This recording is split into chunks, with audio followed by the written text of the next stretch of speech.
Painted painless learning. નમસ્કાર વિદ્યાર્થી મિત્રો, આજે આપણે ધોરણ 7 વિષય ગુજરાતી પાઠ નંબર 21 સુભાષિતો વિશે વાત કરવી છે. ટેક્સ્ટબુકનો સ્વાધ્યાયની નીચેના દરેક પ્રશ્નના ઉત્તર આપેલા વિકલ્પોમાંથી સાચો વિકલ્પ શોધીને લખવાનો છે. રાવી પાઠકનું તખલ્લુસ તો દ્વિરેપ છે, શ્વીરાપ આ બધા એના તખલ્લુસ છે. અહીં મંજિલ એટલે ધ્યેય.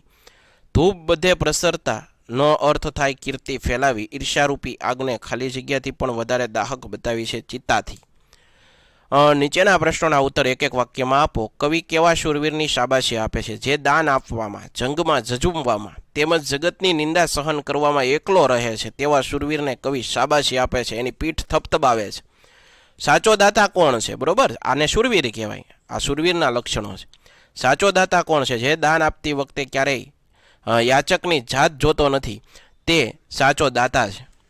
આ ઉપરાંત ડાળીઓ ક્યારે નમી જાય? જ્યારે ડાળી પર ફળ બેસે ત્યારે તે નમી જાય છે. જગતમાં કઈ આગ ઠારવાથી બમણી થાય છે? જગતમાં ઈર્ષારૂપી આગ ઠારવાથી બમણી થાય છે. મિત્રો, હજી સુધી તમે પેન્ટેડ એપ્લિકેશન ડાઉનલોડ નથી કરી તો આજે જ ગૂગલ પ્લે સ્ટોર પર જઈ પેન્ટેડ એપ્લિકેશન ડાઉનલોડ કરી લો, જેની અંદર તમને દરેક વિષયના સ્વાધ્યાયના સોલ્યુશન, સ્વાધ્યાય પોથીના, આ ઉપરાંત એકમ કસોટીના સોલ્યુશન, ધોરણ 9 અને 10ના વિદ્યાર્થીઓ માટે ખાસ લાઈવ વિડીયો લેક્ચર્સ અને દરેક વિષયની ડીપલી PDF પ્રોવાઈડ કરવામાં આવશે.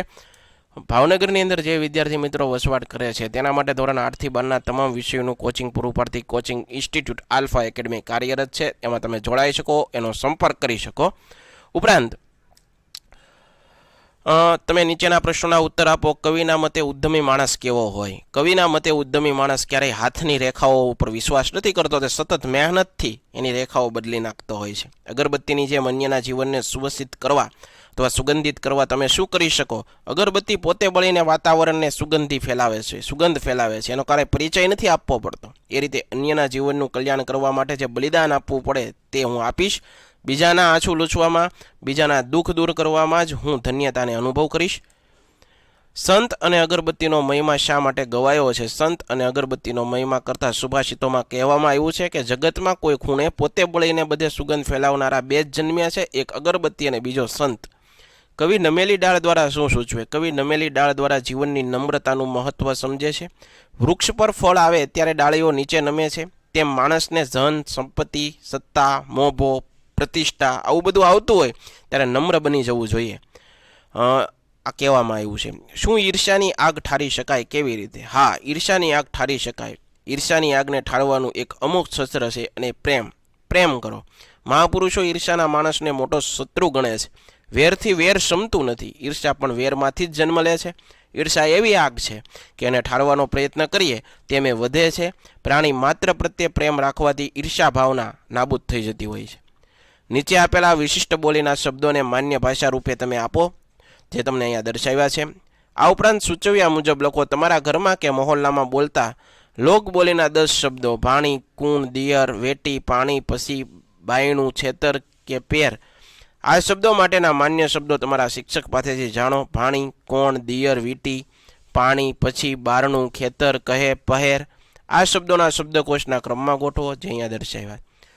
નીચેના વાક્યનો પ્રયોગ કરો. ભાણી આઈથી કુંજ, બરોબર, એના વાક્ય બનાવવાના છે, જોઈ શકો. નીચેના વાક્યોમાંથી ક્રિયા વિશેષણ ક્રિયાના અર્થમાં લખે છે, પણ કેવું લખે? સરસ. બોલે પણ કેવી રીતે? હળવેકથી, ધીમેકથી બોલે છે, બરોબર.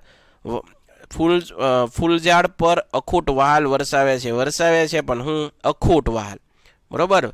ભારતી અત્યારે હસે છે પણ ક્યારે? કાલે, પમદી કે આજે કે અત્યારે? તો અત્યારે હસે છે. મિત્તલ આંગણામાં રમે છે પણ કઈ જગ્યાએ? તો ભાઈ ક્રિયાને પૂછો ક્રિયા ક્યારે થઈ તો એ તમને સમજાવશે, બરોબર છે. આંગણા. તો આશા રાખું તમને સમજાણું હશે. ફરીવાર નવા સોલ્યુશન સાથે મળશું. ત્યાં સુધી અમને રજા આપો. જય હિન્દ, જય ભારત, ધન્યવાદ. Painted painless learning.